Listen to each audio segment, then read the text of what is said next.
Hey there, Matt here. Welcome to day 4 of week 5 of The Artist's Way.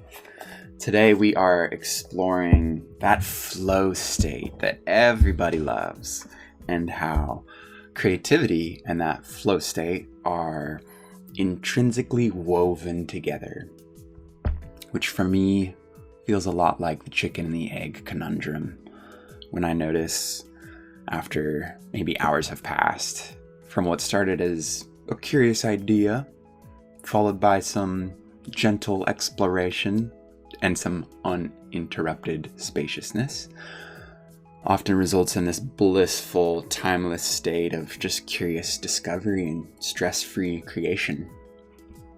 I know we've all experienced this in one way or another, and I believe it happens all the time to lesser extremes. From maybe playing with a different way to butter the toast because there's maybe just a sliver of butter left, or like this secret door that my brother made after we accidentally cut the wrong hole out for an electrical socket, or how my waterlogged surfboard and this fallen tree turned into this fun bench seat. And it's curious how many of these creative pursuits often start out as a negative or an accident. And as Julia has pointed out to us, the more that we begin to trust ourselves, the more we adopt a positive attitude that looks for the silver lining in what might appear to be adversity. Because there are always positives to be found in the negatives. And just the same, there are always negatives to be found in the positives. And so it is what we focus on that creates our experience. And what's great is it's always up to us. What might be a negative for one person, it could be just the pinnacle of joy for another person. I'm thinking of climbing a mountain is always a great analogy. It could just be like the most ruthless suffering thing, or if you're prepped and you're primed and you've been anticipating, sound hubris, but like conquering the peaking of a mountain, and you've got your good snacks, it can be like the most joyful experience.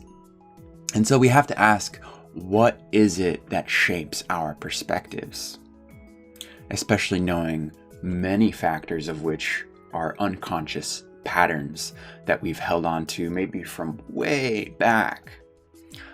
And so that's what we've been unpacking throughout this journey, and especially in our morning pages, because these pages are our safe sanctuary to air out whatever it is we've been holding on to, for better or worse.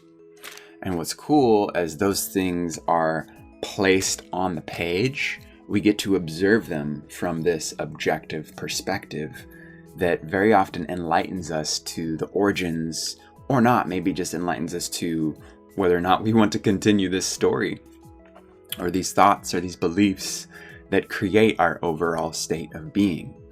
And from there, we get to play and create and be the artist of our life.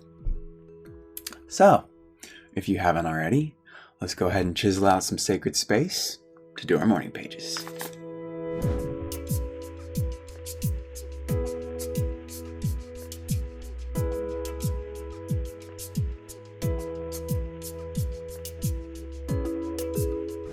Okay, so in today's section, Julia speaks to how this gentle exploration and positive attitude intimately affects not only the relationship that we have with ourselves, as we've been exploring, but with the relationship we have with others as well. Julia shares that as we come to trust and love our internal guide, we lose the fear of intimacy because we no longer confuse our intimate others with the higher power within that we are coming to know. Which is a lot to unpack. I feel like I might need some more morning page time to just unpack all that.